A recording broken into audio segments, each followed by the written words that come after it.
सांगलीत आल्यानंतर वसंतदादा आणि सांगली हे एक नातंच आहे. परंतु वसंतदादा आणि शिवसेना प्रमुखांचा फार वर्षापासूनचा ऋणानुबंध बंद होता. एका दादरच्या सभेमध्ये शिवसेना प्रमुखांनी वसंतदादांना सांगितलं, आता बास, तुमच्या हातात सत्तेच्या चाव्या घ्या. त्यानंतर योगायोगाने 6 महिन्यामध्ये वसंतदादा महाराष्ट्राचे मुख्यमंत्री बनले. अशा पद्धतीने शिवसेना आणि शिवसेना प्रमुखांनी कधीच सुडाचं राजकारण केलं नाही आणि त्यावेळच्या काँग्रेसनं सुद्धा कधीच सुडाचं राजकारण केलं नाही. त्यामुळेच आजही काँग्रेस आणि राष्ट्रवादी माझ्याबरोबर येत आहे, असं यावेळी सांगली येथे बोलताना शिवसेना पक्षप्रमुख उद्धवसाहेब ठाकरे यांनी सांगितलं आहे. ते काय म्हणाले पाहूया. जमलेल्या माझ्या तमाम हिंदू बांधवांनो, भगिनी आणि मातांनो, बऱ्याच वर्षांनंतर मी सांगलीमध्ये येतोय, मिरजेमध्ये येतोय. खूप वर्षांपूर्वी शिवसेना प्रमुखांच्या सोबत त्यांच्या सभेला मी नक्कीच आलो होतो आणि आज मला अभिमान आहे की शिवसेना प्रमुखांना साजेल अशी ही विराट सभा बऱ्याच वर्षांनंतर मिरजेमध्ये होते. याचा अर्थ असा की शिवसेना प्रमुखांनी जी बीज रोवली होती, मधल्या काळामध्ये युतीमध्ये आपल्याकडनं ही जागा सुटली होती, पण ती जी बीज रोवली होती ती वाया नाही गेली, तर त्याचा आज महावृक्ष झालेला आहे, मोठा वृक्ष झालाय. आणि याचं कारण असं की शिवसेना प्रमुखांनी आणि शिवसेनेची जी बीज संपूर्ण राज्यभर पेरली, ती भारतीय जनता पक्षासारखी बोगस बियाणं नव्हती. कारण आज भाजपला किती वर्ष झाली, RSS ला इतकी वर्ष झाली, आता पुढच्या वर्षी 100 वर्ष होणार, पण अजूनही यांच्या बीजाला अंकुरच फुटत नाहीये. सगळी बाहेरनं माणसं घ्यावी लागतायत. म्हणजे थोडक्यामध्ये भाजपची परिस्थिती कचरा गोळा करणाऱ्या गाडीसारखी झाली. आणि आता तर शिमगाच आहे. शिमगा म्हटल्यानंतर, होळी म्हटल्यानंतर आपण काय करतो, काय असेल नसेल घरात नको असेल ते बाहेर नेऊन ठेवतो आणि मग जे होळी करणारे असतात ते चोरून नेतात. तशी भाजपची आज अवस्था झालेली आहे. म्हणजे न्यायचं आमचंच सामान, त्याच्यावरतीच होळी पेटवायची आणि बॉम्बा आमच्याच नावाने मारायच्या, असा यांचा शिमगा आहे. त्यांनी जरी शिमगा करायचं ठरवलं असलं तरी भारतीय जनता पक्षाच्या 10 वर्षाच्या नतद्रष्ट राजवटीची होळी आपल्याला करावीच लागेल. आणि म्हणून मी सांगलीत आलेलो आहे. चंद्रावर आपण बोलताना बोललात की मी तुमची काही पार्श्वभूमी विचारली नाही, अमुक नाही तमुक नाही. मी साधारण माणूस बघत असतो. थोडीशी चूक आजपर्यंत झाली, नाही म्हटलं तरी ज्यांना दिले ते पळाले. पण मला खात्री आहे, जो माणूस मातीमध्ये कुस्ती खेळतो आणि ती कुस्ती जिंकतो, तो मातीशी इमानच राखेल, तो मातीशी कधी बेईमानी करणार नाही. कारण मातीशी बेईमानी म्हणजे आपल्या मातेशी बेईमानी आहे. ही सगळी लोक जी गेली, यांना काय नव्हतं दिलं आपण, जे येईल ते सगळं दिलं. म्हणजे 2 प्रकारची माणसं आहेत. काही जणांना एक भस्म्या रोग असतो, भस्म्या, असं मी ऐकलंय. म्हणजे किती दिलं तरी यांची भूकच शमत नाही कधी. द्या द्या, खातायत खात्यात खात्यात. अरे जाते कुठे तुझं खाल्लेलं ते काय माहिती नाही, पण द्या. आणि काही लोक जी गेली ती खाऊन खाऊन यांची पोटे एवढी तट्ट झाली की आता अजीर्ण होईल, अपचन होईल. आणि अपचनावरती इलाज करण्यासाठी ईडी, इन्कम टॅक्स, CBIच्या म्हणून तिकडे पळाली. पण यांना काही लाज लज्जा शरम नाही. ज्या शिवसेनेने यांना राजकारणामध्ये स्थान दिलं, मोठं केलं. तुम्ही विचार करा की जर शिवसेना ही 4 अक्षर, हे जे आता घटनाबाह्य बसलेत, मुख्यमंत्री, त्यांची ओळख तरी झाली असती कोणाला? आज आता मी तुमच्याकडे येताना त्यांनी काहीतरी एक पत्रकार परिषद घेतली. मी काय ऐकली नाही, मी कधी ऐकत पण नाही आणि ऐकण्यासारखी नसते. पण असं बोलले, असं म्हणतात, त्यांनी एक दम दिला, दुसरं देऊ काही शकतात? सगळ्या आमदारांना वगैरे दम दिला त्यांच्या की याद राखा तुमच्या कुंडल्या माझ्याकडे आहेत. मी त्यांना सांगतो, अहो या निवडणुकीत तुम्ही किती काही केलं तरी तुम्ही पराभूत होणार म्हणजे होणारच. आणि सगळ्यांच्या कुंडल्या घेतल्या आहेत. 40 पोपट बरोबर आहेत. कुठल्या तरी झाडाखाली उद्या ज्योतिषाचं काम सुरू करा पोपटवाला म्हणून, तेच तुम्हाला करावं लागणार आहे. कुणबुण्या ज्योतिषी म्हणून सुरू करा धंदा तुमचा. दाढी वगैरे वाढलीच आहे, आणखीन वाढवा थोडी, कारण दुसरं काय तुम्हाला देणार नाही. ही महाराष्ट्रातली जनता ही स्वाभिमानी आहे. आमच्या नसा नसामध्ये महाराष्ट्राचं प्रेम भरलेलं आहे. आज सुद्धा मी कोल्हापूरला उतरल्यानंतर पहिल्या प्रथम शाहू महाराजांच्या भेटीला गेलो, कारण ते महाविकास आघाडीकडनं उभे राहत आहेत. लोकसभेला त्यानं शुभेच्छा द्यायला गेलो आणि त्यानं वचन दिलं की कोल्हापूर मधला, जरी गेल्या वेळेला आम्ही कोल्हापूर जिंकलो होतो तरी मी कोल्हापूरकरांना हात जोडून सांगतोय की एक मोठा विचार आपण करतो आहोत. शिवसेनेने जागा लढवायला पाहिजे. आपण आता शाहू महाराजांवरती निर्णय सोडलेला आहे. त्यांनी ज्या पक्षाकडनं उभं राहायचं त्यांनी राहावं, पण आम्ही तुमच्या सोबत आहोत आणि कोल्हापूरकर महाराजांना सुद्धा प्रचंड मताने विजयी केल्याशिवाय राहणार नाही, हे वचन मी त्यांना देऊन आलेलो आहे. नंतर आलो, संजय राऊत यांनी सांगितलं, साहजिकच आहे, सांगलीत आल्यानंतर वसंतदादांची आठवण करण्याची गरजच नाही. वसंतदादा आणि सांगली हे नातंच आहे. वसंतदादा, त्याच्यानंतर पतंगराव. मी वसंतदादांच्या वेळेला तर लहान होतो, पण शिवसेना प्रमुख आणि वसंतदादांचे ऋणानुबंध मला आजही आठवत आहेत. म्हणजे एक दादरमध्ये कुठला तरी एक कार्यक्रम होता आणि त्या कार्यक्रमात शिवसेना प्रमुख बोलले होते वसंतदादांना की दादा आता हे सगळं खूप झालं, आता महाराष्ट्राच्या चाव्या तुम्ही तुमच्या हातात घ्या. योगायोग असेल काही असेल, त्या कार्यक्रमानंतर वर्ष 6 महिन्यामध्ये वसंतदादा आपल्या राज्याचे मुख्यमंत्री झाले होते. म्हणजे पक्ष ठीक आहे, तुम्ही काँग्रेसमध्ये, आम्ही शिवसेनेमध्ये. मतभेद तेव्हाही होते, मतभिन्नताही होतीच, पण कधीही सुडानी राजकारण शिवसेनेने केलं नाही, शिवसेना प्रमुखांनी केलं नाही आणि त्यावेळेच्या काँग्रेसवाल्यांनी सुद्धा केलं नाही. म्हणूनच आज काँग्रेसची लोक आणि राष्ट्रवादीची लोक माझ्यासोबत का येऊ शकतायत? पवार साहेब आणि शिवसेना प्रमुखांचं नातं जगजाहीर आहे. व्यासपीठावरनं शिवसेना प्रमुख कडाडून टीकाही करायचे, पवार साहेब करायचे, पण भेटल्यानंतर त्यांची जी मैत्री होती ती मैत्री आणि राजकारण, त्यांनी कधीही राजकारणाचा उपयोग सूडबुद्धीने एकमेकाला संपवण्यासाठी नाही केला, जो आज केला जातोय. मी का चिडलो, मी का मैदानात उतरलोय? कारण मातोश्रीमध्ये अगदी शिवसेना प्रमुखांच्या खोलीत, ज्याला आम्ही मंदिर मानतो, आज देखील तिकडे आमचं जास्त येणं जाणं नसतं. फक्त काही चांगले सणवार असतील किंवा आम्हाला असं मनात आलं की आशीर्वाद घ्यायचे आहेत तर जाऊन त्या मंदिरात, त्या खोलीत जाऊन आम्ही आशीर्वाद घेतो. त्याच खोलीत अमित शहानी मला जे वचन दिलं होतं ते वचन त्यांनी मोडलं आणि उलट मला खोटं ठरवायला निघाले, म्हणून मी संतापलो आणि मी मैदानात उतरलो. कारण हे आमचं हिंदुत्व नाहीये. हिंदुत्व, आता संजय राऊत यांनी संपूर्ण मातीचा गुण किंवा अवगुण कसा असतो ते सांगितलं. औरंगजेबाच्या भूमीत जन्मलेल्यांनी आम्हाला हिंदुत्व शिकवायला जाऊ नाही. आम्ही शिवछत्रपतींच्या महाराष्ट्रामध्ये जन्मलो आहोत. ही भूमी वीरांना जन्म देणारी आहे आणि गद्दारांना माती चालणारी आहे. गद्दारी तुम्ही फक्त उद्धव ठाकरेशी नाही केली, गद्दारी शिवसेनेशी नाही केली, तर गद्दारी या तमाम माझ्या माता भगिनी आणि बांधवांशी केली. गद्दारी तुम्ही छत्रपतींच्या महाराष्ट्राशी केलेली आहे. अजून सुद्धा उद्धव ठाकरे संपत नाही. बघा ना इकडे काय हे, आज माझ्याकडे पक्ष नाही, चिन्ह नाही, सगळं तुम्ही चोरलेत, तरी पण मी जिथे जातोय तिकडे असं ही सगळी गर्दी का उसळते? याचा मोदीजी तुम्ही विचार केला पाहिजे, अमित शहाजी तुम्ही विचार केला पाहिजे. कारण तुमचं घराणं, तुम्ही आमच्यावरती घराणेशाहीची टीका करता करा, आहेच मी, मला अभिमान आहे. मी हिंदू हृदय सम्राट आणि माझी माँ यांचा मी पुत्र, याचा मला अभिमान आहे.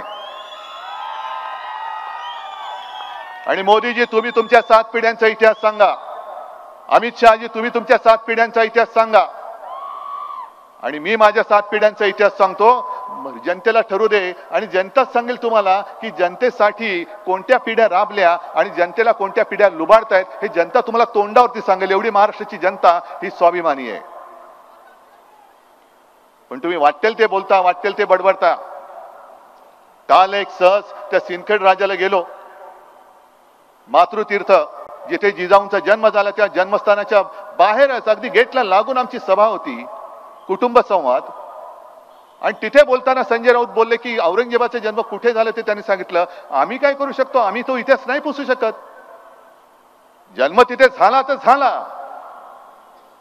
आणि मग पुढे जे मी बोललो की हीच औरंगजेबी वृत्ती ही या मातीमध्ये गाडलीच पाहिजे, तर लगेच मोदीजींनी सांगितलं मुझे औरंगजेब कहा, मेरा शिरच्छेद करने के लिए कहा. मोदीजी एवढा मी खालच्या दर्जाचा नाहीये. मी दुसऱ्याचा मान सन्मान ठेवून बोलणारा आहे. मी कधी तुमचा शिरच्छेद करा असं बोललेलं नाही आणि बोलणार देखील नाही, कारण ते माझे संस्कार नाही आहेत, माझ्यावरती संस्कार नाही आहेत. मी जे बोललो ते पुन्हा बोलतो. जर आमचा महाराष्ट्र तुम्ही ओरबाडत असाल, जर तुम्ही माझा महाराष्ट्र लुटायचा प्रयत्न कराल, तर त्या औरंगजेबी वृत्तीला आम्ही महाराष्ट्रामध्ये मूठ माती दिल्याशिवाय राहणार नाही, याचा मी आज पुनरुच्चार करतोय. मी परत बोलतोय, कारण तुम्ही बारीक बारीक बारीक, कारण त्यांच्याकडे आता प्रचाराला काही राहिलेलं नाहीये. आम्ही काय बोलतोय ते शब्दाचे अर्थाचे अनर्थ करून तुम्हाला असं संभ्रमित करून टाकायचं आणि असं केविलवाणं बनायचं की बघा बघा माझ्या मी विरुद्ध सगळे माझ्या विरुद्ध आलेले आहेत, माझ्या विरुद्ध सगळे आलेले आहेत. मग आपले साधी सुधे लोक खास करून या माता भगिनी काय करतात, होय हो बिचारा बघा कसा एकटा पडलाय आणि त्याच्या विरुद्ध सगळे अगदी उभे राहिलेले आहेत. आणि जरा निवडून द्या, मग यांची छाती कशी फुलते, मैं अकेला सब पे भारी. मग आता का तुमच्या छातीला पिन लागली, आता का टाचणी गेली, कुठे गेली ती हवा? मोदीजी तुम्ही जे सांगताय तुमच्या विरुद्ध संपूर्ण देश, मग उद्धव ठाकरेच्या विरुद्ध तुम्ही तळापासून वरपर्यंत अख्खी भाजपा माझ्या समोर उतरवतात तरी कमी पडतात. शिवसेना फोडली, राष्ट्रवादी फोडली, काँग्रेस फोडली, आणखीन आता काही कचरा मी म्हटलं तसे गोळा करतायत. का करताय एवढं सगळं? अरे उद्धव ठाकरे जर का फालतू माणूस असेल तर तुम्ही माझा पक्ष का फोडलात आणि पक्ष का चोरलात त्याचं पहिलं उत्तर द्या. आणि देवेंद्र फडणवीस हे त्यांचं आता हे त्यांचं बारसं कोणी केलं मला माहिती नाही, पण जसं 50 खोके ही जी घोषणा संपूर्ण राज्यभर फेमस झाले तसं हे नाव त्यांचं फेमस झालेलं आहे. ते 2 दिवसापूर्वी बोललेत. किती निर्लज्ज माणसं असतात बघा. आता आम्ही काही टोमणा नाही मारत, खरोखर आहे की नाही मला तुम्ही सांगा. कारण 2 दिवसापूर्वी त्यांनी सांगितलं मी इकडे बातम्याच घेऊन आलेलो आहे. म्हणजे असं नको की उद्धव ठाकरे काहीतरी मन की बात करतायत. मी मन की बात नाही करत, मी जन की बात करतो. मी जन की बात करतो म्हणून मी बातम्या घेऊन आलोय. जे देवेंद्र फडणवीस बोलले होते मी पुन्हा येईन पुन्हा येईन, त्यांनी सांगितलं मी पुन्हा आलो, ते 2 पक्षांना फोडून आलो. असा निर्लज्जम सरासुखी माणूस. म्हणजे यांचं काय झालंय, ते आपल्या किरण मानेने एक पोस्ट टाकले, चांगली टाकले, की दुसऱ्याच्या घरावरती दरोडा टाकायचा, दुसऱ्याच्या घरातले पैसे चोरायचे आणि वर सरळ सांगायचं बघा मी 2 घरं फोडून मी श्रीमंत झालो. अरे घर फोड्या, तू दुसऱ्याचे पैसे चोरतोस, दुसऱ्याची संपत्ती चोरतोस आणि त्या संपत्तीवरती तू नागोबासारखा बसतोस. तू कसला मर्द रे, तू कसला राजकारणी? पण सगळ्यांना त्यांनी घेतले. मिंदे तिकडे गेले, अजित पवार गेले. आणि घटना बाह्य सरकार एवढ्यासाठी मी बोलतोय कारण सर्वोच्च न्यायालयाने परवाच एक बांबू दिला यांना.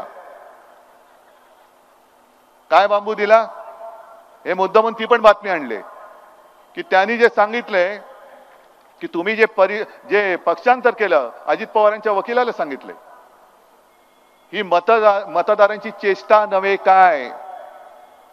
आणि त्यापुढे जे सांगितले ते फार महत्वाचं आहे. आणि मी सर्वोच्च न्यायालयाला हात जोडून, माझ्या जनता न्यायालयात मी सर्वोच्च न्यायालयाला हात जोडून विनंती करतोय की तुमच्याकडनं आम्हाला न्यायाची अपेक्षा आहे. फक्त वेळेमध्ये न्याय द्या. जसा एखादा रुग्ण शेवटची घटका मोजत असतो, तोपर्यंत त्याला औषध दिलं तर तो जगू शकतो. तो मेल्यानंतर औषधाचं भांडार जरी आणलं तरी काही उपयोग होत नाही. म्हणून मी तुमच्या जनतेच्या न्यायालयाच्या वतीने सर्वोच्च न्यायालयाला हात जोडून विनंती करतोय की हे तुम्ही जे काही सगळं बोलता आहात, आम्हाला एक अभिमान आहे की जशा बाकीच्या संस्था ईडी, इन्कम टॅक्स, सीबीआय वगैरे वगैरे हे भाजपचे घरगडी जरी झाले असले तरी माझी न्याय देवता अजूनही स्वतंत्र आहे, तिच्यामध्ये धाडस आहे. आणि त्याच पुढे त्यांनी न्यायमूर्तींनी जे सांगितले, अजित पवारांना, त्यांच्या वकिलांना सांगितले की तुमच्या चिन्हाचा वापर करताना याच्याबद्दल जोपर्यंत सर्वोच्च न्यायालयाचा अंतिम निर्णय येत नाही तोपर्यंत तुम्हाला खाली सूचना द्यावी लागेल, लिहावी लागेल. टीव्हीवरती सुद्धा जाहिरात आली तर खाली सूचना लिहावी लागेल. म्हणजे ही सूचना कुठे लिहितात माहितीये तुम्हाला?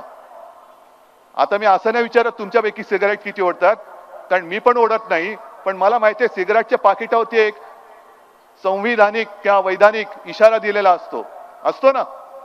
सिगरेट ओढणं हे आरोग्यास हानिकारक आहे, दारू पिणं हे आरोग्यास हानिकारक आहे असं दारूची जाहिरात आणि दारू पितानाची जी काय पिक्चर असतात तेव्हा ते लिहिलं जातं. त्याच प्रकारचा एक इशारा किंवा त्याच प्रकारचा एक संकेत जेव्हा जेव्हा अजित पवार पक्ष चोरून तिकडे बसलेत ते जाहिरात करतील तेव्हा त्या घड्याळाच्या खाली लिहावं लागेल की अजूनही आम्हाला पूर्णपणाने घड्याळ वापरण्याची परवानगी मिळाली नाही. हे जोपर्यंत न्यायालय निकाल देत नाही तोपर्यंत ही आमची तात्पुरती निशाणी आहे. मग सर्वोच्च न्यायालयाला मी तेच सांगतोय की ज्या निकषावरती या आमच्या लवाडाने, म्हणजे कोण, लवाद, नार्वेकर यांनी निर्णय दिला आणि माझ्या हक्काची शिवसेना जी माझ्या वडिलांनी स्थापन केली या सगळ्या माता भगिनी आणि बांधवांच्या न्याय हक्कासाठी ती चोराच्या हातात तुम्ही दिली. आमचं चिन्ह तुम्ही त्यांना दिलं. मग तोच निकष इकडे जसं लागलंय तसं त्यांना लावा आणि त्यांनी सुद्धा धनुष्यबाणाच्या खाली ही जी काही सूचना सुप्रीम कोर्टाने केले ती त्यांना लिहायला भाग पाडा. तर आमचा आणि संपूर्ण जनतेचा न्यायालयावरती जो विश्वास आहे तो अधिक दृढ होईल, अधिक जास्त गडद होईल. का नाही लावायची कोणाचाही पक्ष? अरे मी तर जाहीर सभेत सांगतो, एवढी गर्दी इकडे आले, मी त्या मिंद्यांना सांगतो आणि त्या नार्वेकरांना सांगतो, सगळे पोलीस बाजूला ठेवू, भर त्या गर्दीत जाऊन उभे राहू आणि तुम्ही त्या नार्वेकरांनी सांगायचं शिवसेना कोणाची आणि जनता देईल तो निर्णय मला मान्य आहे, मला मान्य आहे. उद्धव ठाकरे हवा की नको का तो दाढीवाला मिंदे पाहिजे हे जनतेला ठरवू द्या, माझी तयारी आहे. जर मी बाळासाहेबांचे विचार सोडले असतील, जर मी हिंदुत्व सोडलं असेल तर माझी जनता सांगेल की उद्धव घरी जा, हा दाढीवाला दाढी खाजवेल चालेल पण तोच आमचा प्रमुख आहे. मान्य आहे तुम्हाला? मग उघड उघड लोकशाहीचा खून करतायत आणि मोदीजी औरंगजेबाची वृत्ती आम्ही का नाही म्हणायचं तुम्हाला? कारण तुम्ही त्यावेळेला जसं औरंगजेबाने केलं होतं, मात्र एक बानगुडे सर ते सांगतील जास्त चांगल्या पद्धतीने, औरंगजेबाने आपल्या मराठ्यांबद्दल जे बोलले होते त्यांनी लिहून ठेवलं होतं की मराठे म्हणजे 18 पगड जातीचे सगळे आपले मराठी हे या पहाडी मुलकात तमाम दुनियेला भारी आहेत. पहाडी मुलूक हा सगळा पहाडी डोंगर दर्या खोरांचा, वीरांचा, शूरांचा, मर्दांचा हा इलाका आहे. या पहाडी मुलकात तमाम दुनियेला ते भारी आहेत. इथे तर पराक्रम शिकवावा लागतच नाही, गवताला सुद्धा भाल्याची पाती फुटतात. जी आज माझ्या समोर बसलेली ती भाल्याची पाती आहेत. मात्र एकच, इकडे दोईचं बीज खडकावर नुसतं भिरकावलं तरी एवढं रुजतं, एवढं फोफावतं की पाहता पाहता तमाम दौलत तबाह करून टाकतं. हेच त्या औरंगजेबाने आपल्यातलं ओळखलं होतं आणि तीच औरंगजेबी वृत्ती शिवसेना फोडते, काँग्रेस फोडते, राष्ट्रवादी फोडते, आणखीन सगळे फोडते. तोडा फोडा आणि राज्य करा, हे नाही आमचं हिंदुत्व. आज सुद्धा मुस्लिम लोक इकडे आले असतील काय येतात ते सोबत. आम्ही भाजपला सोडलं, आम्ही हिंदुत्व नाही सोडलं, सोडणार नाही, तरी हे माहिती असून सुद्धा ते येत आहेत. कारण दुसऱ्या धर्माचा द्वेष करणं हे ना आम्हाला छत्रपतींनी शिकवलं ना शिवसेना प्रमुखांनी शिकवलं. आम्ही आहोत, हिंदू आहोत. तुम्ही दुसरे आणखीन इस्लाम पाळणारे असाल, ख्रिश्चन्स लोक माझ्यासोबत येत आहेत, समोरून येऊन सांगतात की उद्धवजी आप चिंता मत करो, हम पूरे आपके साथ है. कारण ही जी भंपक हिंदुत्वगिरी चाललेली आहे, ज्याला मी गोमूत्रधारी हिंदुत्व म्हणतो, नुसतं देवळात घंटा बडवणारे हिंदुत्व म्हणतो, आणि हिंदुत्वाच्या नावाखाली संपूर्ण देश नाचून टाकणारी ही जी भारतीय जनता पक्ष आहे, हा भाडोत्री जनता पक्ष आहे, ते जे म्हणतात ते खरं, ते जे म्हणतात ते हिंदुत्व, हे हिंदुत्व आम्ही मानायला तयार नाही. आमचं हिंदुत्व मी अनेकदा सांगितलंय, कोणाचा गैरसमज होऊ नये म्हणून पुन्हा सांगतो की शिवसेनेचं हिंदुत्व हे घरातली चूल पेटवणार आहे, हाताला काम देणारं हिंदुत्व आहे. आणि भाजपचं हिंदुत्व हे घर पेटवणारं हिंदुत्व आहे. तुम्ही ठरवायचं कोणतं हिंदुत्व तुम्हाला पटतंय. चूल पेटवणार पाहिजे, काम हाताला काम देणार पाहिजे, की घर पेटवणार पाहिजे. आज सुद्धा चंद्रहारला, होय मी चंद्रहारची उमेदवारी आज जाहीर करतोय. शिवसेनेच्या मशालीवरती चंद्रहार जाणार तिकडे निवडून.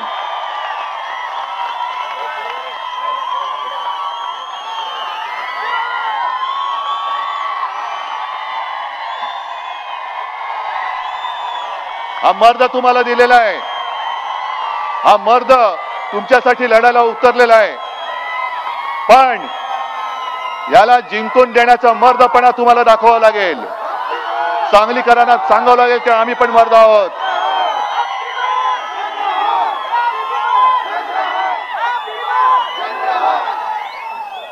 या चंद्रहारची गदा तुम्ही आहात. कारण चंद्रहार जेव्हा पहिल्यांदा माझ्याकडे भेटायला आला, तेव्हा मला त्यांनी एक गदा दिली. चंद्रहार ती गदा मी ठेवलेली आहे, पण चंद्रहार तुझी वयाने लहान असल्यामुळे त्याला अरेतुरे बोलतोय. चंद्रहार तुझी अस्सल गदा ही आहे, आणि ही गदा जोपर्यंत तुझ्या सोबत आहे तोपर्यंत तू प्रतिस्पर्धाची चिंता करू नको. का चंद्रहारला मी दिलं? कारण गेले 10 वर्ष ज्याला तुम्ही निवडून दिला त्यांनी तुम्हाला काय दिलं? लोकसभेमध्ये कधीतरी सांगलीच्या एअरपोर्ट बद्दल प्रश्न विचारला? काय सांगलीमध्ये उद्योगधंदे आणले?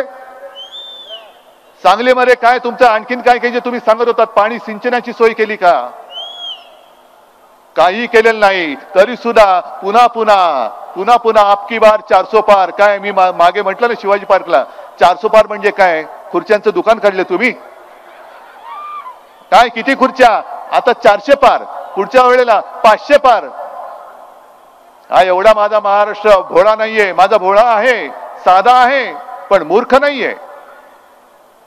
आणि मोदीजी तुम्ही आज जे फिरतात, अहो तुमचे व्हिडिओ दिसतायत. म्हणजे एक तर व्हिडिओ माझ्या टेलिफोन मध्ये आहे,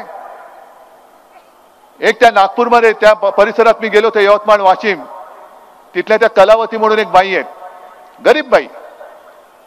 अमित शहानी जोर जोरात सांगितलं, कलावती बाई को घर मोदी ने दिया, पानी मोदी ने दिया, ये मोदी ने दिया, अमुक मोदी ने दिया. आणि मग लगेच त्या बाईंचा बाईट घेतला या पत्रकारांनी. ते बोलले सगळं खोटं आहे, मोदीजींनी मला काही दिलं नाही, मला दिलं ते राहुल गांधींनी दिलं होतं. मग किती खोटं बोलायचं? अहो हे तर सोडून द्या. आणखीन एक बाई अशा होत्या, ती सुद्धा बातमी आहे. पुण्यप्रसून वाजपेयी यांचं एक चॅनल होतं, त्यांना काढलं, तर त्यांनी दुसरं चॅनल सुरू केलं. एका बाई त्या मोदी म्हणजे प्रधानमंत्र्यांबरोबर थेट संवाद. मग ते एक साध्या बाई कोणते दाखवले त्यांनी खेडेगावातल्या. मग त्यांनी विचारलं कसं आहे, तेव्हा ते बरोबर त्यांच्या नावाने विचारतात, कसं आहे लक्ष्मीबाई? हा ठीक हूं. हा कैसा तुझं शेतीचं उत्पन्न दुप्पट झालं की नाही? हा हो गया. आणि आपण टीव्ही बघताना काय म्हणतो की अरे ही साधी बाई आहे, अगदी गरीब खेड्यातली आहे, ही कशाला खोटं बोलेली? तर खरंच उत्पन्न दुप्पट झालं असेल. पण चॅनेलवाले पण उस्ताद आहे. त्यांनी त्या बाईचा मागोवा घेतला, त्या महिलेचा मागोवा घेतला, तिच्या घरी गेले आणि तिला विचारलं की असं असं तू बोलली तर ते खरं आहे का? तुझी डाळिंबाची काय बाग आहे का? मग गावकऱ्यांनी सांगितलं की डाळिंबाची बाग वगैरे काही नाहीये, ही बाई बिचारी साधी आहे. मग ते म्हणाले की असं कसं बोलले की प्रधानमंत्र्यांनी विचारलं डबल झालं का उत्पन्न? हो बोलली. त्याला काही दिवसापूर्वी केंद्राची एक टीम आली, गावात फिरली, आपको प्रधानमंत्री जी से बात करनी है? हाँ करनी है. आपको करनी है? हाँ. आपको करनी है? हाँ. तो बात करनी होगी तो ट्रेनिंग लेना पड़ेगा. तो ट्रेनिंग काय? हा प्रश्न विचारला जाईल तेव्हा तुम्ही त्याला हे उत्तर द्यायचं. म्हणजे हे सगळं खोट्याचं नाटक गेले 10 वर्ष आपण भोगतोय आणि तरी सुद्धा अबकी बार यांना लाज कशी वाटत नाही की जनतेला फसवून जनता मेली तरी चालेल. म्हणजे निवडून दिल्यानंतर पहिलं निवडणुकीच्या वेळेला सबका साथ आणि निवडून आल्यानंतर फक्त मेरे दोस्त का विकास. म्हणजे स्वतः कोरडे पाषाण असं झालेलं आहे सगळं. मी नेहमी जे बोलतो चिडतो मी कुठे, आम्ही कधी तुमच्या कुटुंबावरती बोललोय? अमित शहाजी तुमच्या मुलाबाळांबद्दल कधी बोललोय? पण तुमच्याकडे आज काही मुद्दे नाहीयेत. शिवसेनेवरती तुम्ही टीका करताना काही शिल्लकच राहिलेलं नाहीये. अरे जनाची नाही तर मनाची, पण ते मन तरी जागा असलं पाहिजे, मन तरी संवेदनशील असलं पाहिजे, तर लाज वाटेल. पण ज्या शिवसेना प्रमुखांनी मोदीजी आणि अमित शहाजी दोघांनाही संकट काळामध्ये वाचवलं, होय शिवसेना प्रमुखांनी वाचवलं. आणि मोदीजींचं नाव जेव्हा पदासाठी भाजपने जाहीर केलं तेव्हा शिवसेनेने पहिला पाठिंबा मोदीजींना दिला होता. म्हणजे संकट काळामध्ये जे शिवसेना प्रमुख तुमच्या मागे अगदी तुमच्या पुढे ढालीसारखे राहिले. जे वार होत होते ते आमच्या छातीवर आम्ही घेत होतो शिवसेना म्हणून, त्या शिवसेना तुम्ही खतम करायला निघालात.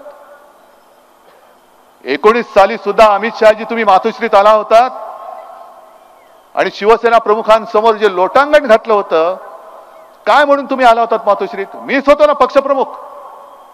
मग आज तुम्ही जे बोंबलतायत बेंबीच्या देठापासून की घराणेशाही म्हणजे यांच्याकडे सगळी गद्दारांची पिलावळ ती चालते. बाप मंत्री, मुलगा आमदार, बाप मुख्यमंत्री, पोरगा खासदार, हे गद्दारांची पिलावळ चालते ना. पण एक घराणं पक्ष चालवतोय. मग तेव्हाही एकच पक्ष आणि एकच घराणं पक्ष चालवत होता, तेव्हा तुम्हाला येताना लाज नाही वाटली? तुमचे अर्ज भरायला मला बोलवलात, मोदीजी का अर्ज भरायचा आहे, अमित शहाचा अर्ज भरायचा आहे. अहो तेव्हा पण मीच होतो. पण तेव्हा तुम्हाला मी लागत होतो आणि तुम्हाला असं वाटलं की आता निवडून आलो, स्वतःचं सरकार आलं, आता याला लाज घातली तरी चालेल. मी एवढा कमकुवत नाहीये, एवढे कमजोर आशीर्वाद घेऊन मी नाही जन्माला आलेलो. हे माझे आशीर्वाद आणि हे माझं कवच, संरक्षक कवच, हे आई जगदंबेच्या कृपेने मला मिळालेलं आहे. आणि या कवचाच्या तेजाशी छेडछाड करण्याचाही तुम्ही प्रयत्न करू नका. राजकारणात जळून भस्म व्हाल. आणि आता ते जे सांगतायत की उद्धव ठाकरेंच्या पुत्र प्रेमामुळे शिवसेना फुटली. अच्छा, कोणामुळे? आदित्य मुळे? मग उद्धव ठाकरेच्या पुत्रप्रेमामुळे शिवसेना फुटली असेल तर अमित शहाजी तुमच्या पुत्रप्रेमामुळे आपला देश हिंदुस्थान क्रिकेटची फायनल हरली, त्याचं काय? काय त्या यशाला असं काय सोनं लागलंय? काय त्याला बॅट तरी धरता येते? हा, चालतो कसा तुम्ही बघताय, बोलतो कसं तुम्ही बघताय. मग असं ते खाली मुंडी पातळ ढुंडी असा चालतो हा तुमचा पोरगा. काय क्रिकेटचा आणि त्याचा संबंध काय? काय म्हणून तुम्ही नेलीत क्रिकेटची फायनल गुजरातला? आणि हा जो सगळा प्रयत्न चाललाय, जे येईल ते गुजरातला नाही, आमचं गुजरात बद्दल काही असूया आहे किंवा गुजरात बद्दल काही द्वेष आहे अशातला भाग नाही. पण मोदीजी तुम्ही देशाचे पंतप्रधान आहात, सगळं येईल ते गुजरातला नेताय. काय इतर देशांनी तुमचं काय घोडं मारले? महाराष्ट्रामध्ये आज जे काय घटनाबाह्य मुख्यमंत्री काहीतरी बडबडलेत, औरंगजेबावरनं पण बडले असतील. त्यांना जसं स्क्रिप्ट येतं तसे ते वाचतात. पण औरंगजेबी वृत्ती बोलल्यानंतर तत्काळ उत्तर देणारे घटनाबाह्य मुख्यमंत्री, त्यांच्या डोळ्यात देखत महाराष्ट्र लुबाडला जातोय, महाराष्ट्र ओरबाडला जातोय, तरी सुद्धा दिल्लीची चाकरी करत, त्यांचे बूट चाटत त्यांच्या समोर शेपूट हलवत आहेत आणि म्हणे हे बाळासाहेबांचे विचार. मग जे मी सांगतोय की उद्या आमचं इंडिया आघाडीचं सरकार येणार आहे, होय येणारच आहे. पण आघाडीचं सरकार आल्यानंतर आम्ही गुजरातशी द्वेष भावनेने वागणार नाही. त्यांच्या हक्काचं असेल ते जरूर देऊ, पण इतर राज्यांचं सुद्धा जे काय असेल ते त्यांना दिल्याशिवाय आम्ही राहणार नाही. आणि महाराष्ट्रातलं जेव्हा मी मुख्यमंत्री होतो तेव्हा अशी लुटालूट मी होऊ देत नव्हतो. छत्रपती शिवाजी महाराजांनी सुरत लुटली होती, हे सुरतवाले आता महाराजांचा महाराष्ट्र लुटतायत. हे तुम्हाला पसंत आहे? अरे इकडे त्यांच्याकडनं कोणी उभा असेल तर असू रे, पण तुमचं मत हे महाराष्ट्राच्या बाजूने असलं पाहिजे, महाराष्ट्राच्या लुटारूच्या बाजूने असता कामा नये. जर तुम्ही सांगलीचा गौरवशाली इतिहासाचे पाईक असाल, वारसदार असाल, तर मी जे सरळ सांगतोय की एका बाजूला आम्ही देशभक्त आहोत आणि दुसऱ्या बाजूला धर्मामध्ये द्वेष पसरवणारे हे द्वेषभक्त आहेत. अहो साधी गोष्ट, मी परवाच्या इंडिया आघाडीच्या सभेत जमलेल्या माझ्या तमाम देशभक्त देशप्रेमी बांधवांनो, भगिनींनो आणि मातांनो अशी केली. लगेच त्या घटनाबाह्य मिंदेच्या पोटात मुरडा आला. हे बघा म्हणे, यांनी यांची सुरुवात बदलून टाकली. हे सगळे मोदी सैनिक, मोदी भक्त. या मोदी भक्तांना मला विचारायचंय, तुमचं प्रेम तुमच्याकडे ठेवा, पण मला सांगा पहिलं, अगदी त्या मिंदेनी सुद्धा सांगावं, तू आता शिवसैनिक नाहीस, तू नमो सैनिक झालेला आहेस. तू नमो सैनिक आहेस, गद्दार आहेस, मोदी भक्त असशील, पण मोदी भक्त देशभक्त आहे की नाही पहिलं मला सांगा, आणि मग आमच्या हिंदुत्वावरती बोला. आणि हे जे काय 400 पारचं ज्यांचं नाटक सुरू आहे, हे त्यांचेच एक मंत्री बोललेत की राज्यघटना बदलण्यासाठी आम्हाला 400 पार करायचंय. बाबासाहेब आंबेडकरांनी दिलेली घटना हे बदलून टाकणार आहे. आणि हा सरळ हुकुमशाहीचा डाव, हा महाराष्ट्र यशस्वी होऊ देणार का, हा मी तुम्हाला प्रश्न विचारतोय. चंद्रावर तर विजय झालाच आहे, झालाच पाहिजे, करावाच लागेल. कारण तिकडे लोकसभेमध्ये आपलं सरकार असणार आहे आणि यांच्या नाताडावरती टिचून, छाताडावरती भगवा रोवून अस्सल मातीतला मर्द पैलवान हा मला दिल्लीमध्ये गेलेला पाहायचा आहे. आणि म्हणून मी मुद्दामून चंद्रहारची उमेदवारी जाहीर करायला आज इथे आलेलो आहे. तुम्ही जबाबदारी घेणार आहात, सगळे हात वर करून सांगणार आहात, ठीक आहे. मग आपलं ठरलं, आता आपली भेट विजयी मेळाव्यामध्ये. जय हिंद, जय महाराष्ट्र.